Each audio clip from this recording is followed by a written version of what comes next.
2 Chronicles 20:12. For we are powerless against this great multitude that is coming against us. We do not know what to do, but our eyes are on you. Yan po ang pinadalang verse ni Brother Joel, ni Senator Joel at 10:48 a.m. today, because we do feel the forces ganging up on us. Ito po ang sinagot ko sa kanya ng 11:38 a.m. The Lord Himself goes before you and will be with you. He will never leave nor forsake you. Do not be afraid, do not be discouraged. So first and foremost, I'd like to welcome you here today for the prayer. I do not know if this is a prayer.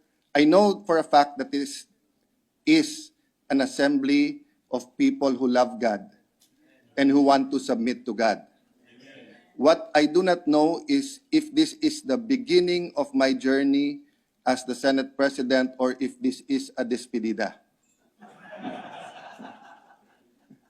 Because unlike the office of the mayor, the office of the barangay chairperson, the office of the president, which are elected by the constituents, the Senate President serves at the pleasure of the majority of the Senate.